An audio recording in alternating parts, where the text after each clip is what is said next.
Non-hearsay. We are still in the discussion of this definition of hearsay. We know, according to the definition of hearsay is an out-of-court statement that is offered to prove the truth of the matter asserted in the statement. But in this discussion, we are going to discuss. We do have these categories of statements, and then we would say, by definition, they are not hearsay. So we have this. We would have this discussion about this non-hearsay. We would have some examples of this non-hearsay by definition. So the first example is verbal acts. If we have this verbal acts, if we have these verbal acts statements, that would not be hearsay. By verbal acts, we mean that is a statement containing this legally operative language. For instance, language that may create a contract. Okay, so we can look at this example, and Sam says to Bill, "I will sell the phone to you for $50." And maybe usually the phone would sell maybe $500, and then, but Sam said to Bill, "If you give me $50, I will sell this phone to you." And then Bill says, "Oh, it's deal. I will accept your offer." And then while this conversation is conducted, and then Charlie is present, so he has heard the conversation. And then we know by making this conversation, Sam actually made an offer, and then Bill actually accepted. And then here we actually, this language, whatever this Sam said, "I'm going to sell the phone to you for $50, and Bill says, "Deal." And then, in fact, according to this law of contract, we have this verbal contract formed. And then, if we have a contract, Sam is obligated to perform the contract. So if later on Bill offered this $50 to Sam, and then Sam would not really deliver the phone, and then actually Bill could sue Sam to get the phone. And then suppose we have a trial, and in this case, and then Charlie is going to go to court to testify as to what he heard from Sam and Bill. Sam said, "I'm going to sell the phone for $50, and Bill says, "Deal." And then can Charlie testify? Because we know Charlie here would be repeating statements he heard in an out-of-court setting. So can Charlie testify about this conversation he has heard? The answer is yes, because this conversation is not offered for the truth asserted in the matter. Why we say it is not offered for the truth asserted in the matter? Because Sam now, he does not want to really give the phone to Bill for $50, and Sam can say, "Oh, I was just joking. I did not really mean it." And then, but we need to understand, if by saying that, "I'm going to sell the phone to you for $50, and the other party said, "Deal," we know if there was a contract that is formed, and then we do not really care whether Sam would really mean that, or Sam would say that is a joke or not, because we have a contract. Why we would permit Charlie to testify? Because we simply want to prove by making this statement a contract is formed. So this testimony about this conversation is not to prove the truth of the matter asserted in the statement. Sam can say, "I did not mean it, my statement is not true," but that really doesn't matter.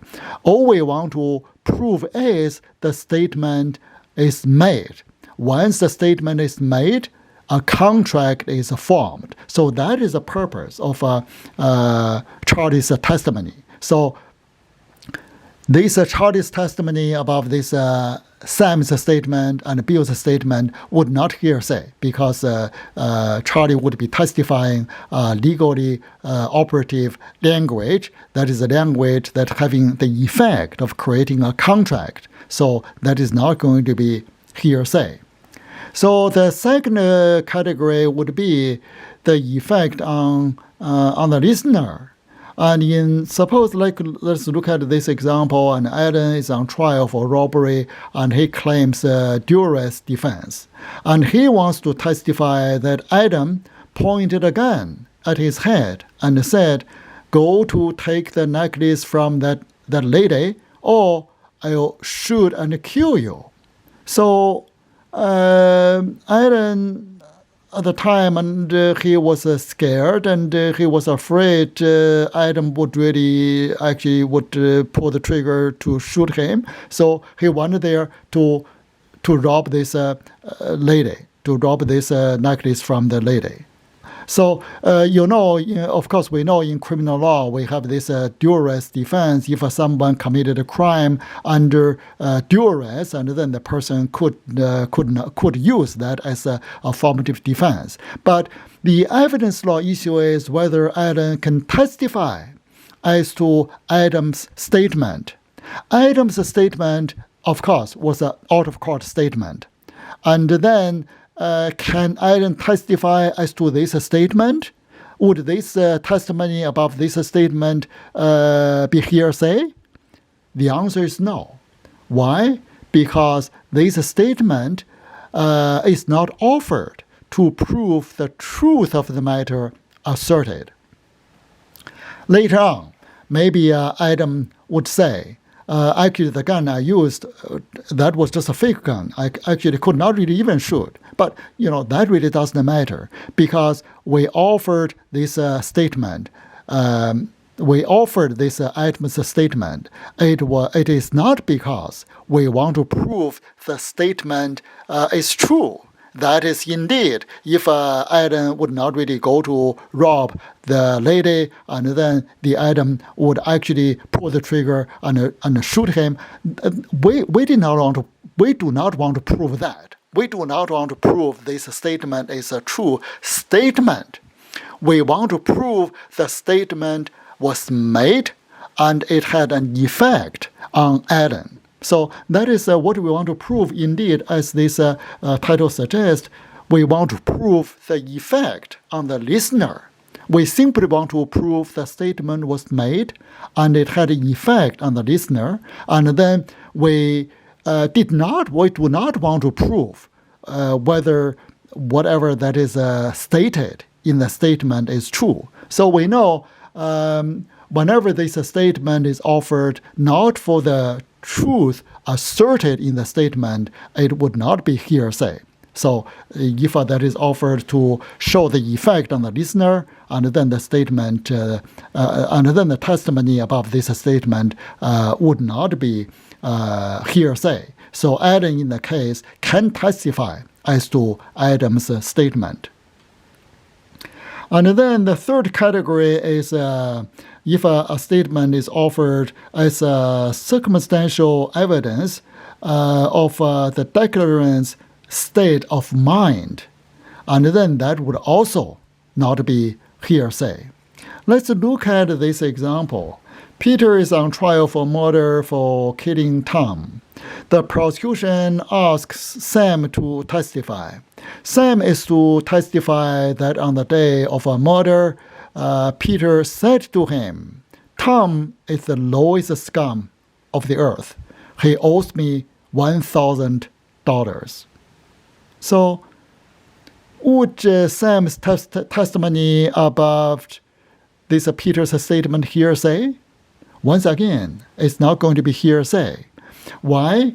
It is not hearsay because this statement is not offered to prove the truth of the matter asserted in the statement.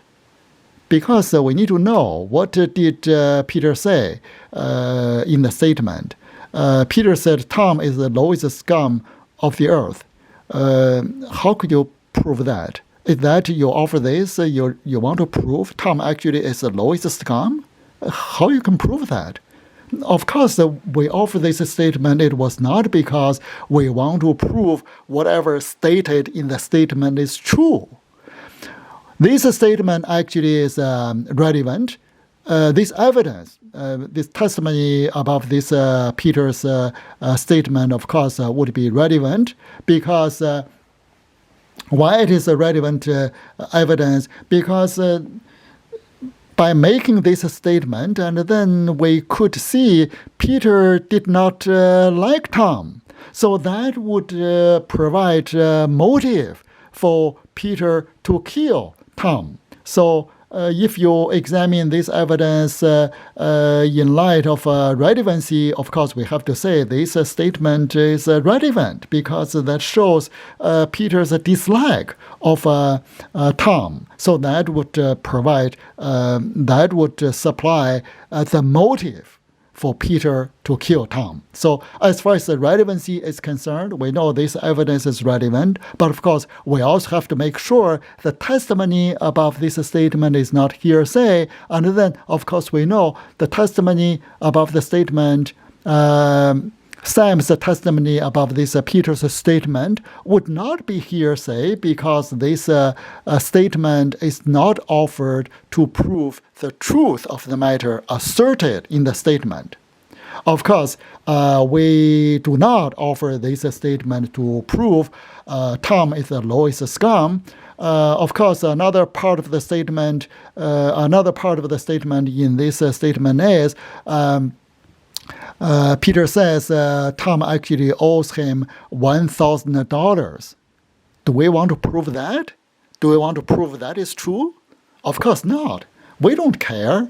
Maybe Tom actually owed Peter some money, or maybe he did not, but we do not really care about that. It is not really we want to prove indeed Tom actually owed Peter this $1,000. We don't care about that. Maybe that is Peter's imagination. Tom actually owed him $1,000, and for that he wanted to kill Tom. But that is really why we want to offer this statement. We want to show by making this statement, Peter actually had motive to kill Tom. We don't care whether whatever stated in the statement is true or not. So, but we know, according to the definition of hearsay, if a statement is not offered for its truth, and then that statement would not be hearsay. So that is what we have here. Peter's statement, Tom is the lowest scum of the earth. He owes me $1,000. We do not want to prove this statement is true. We offer that as circumstantial evidence of Peter's state of mind.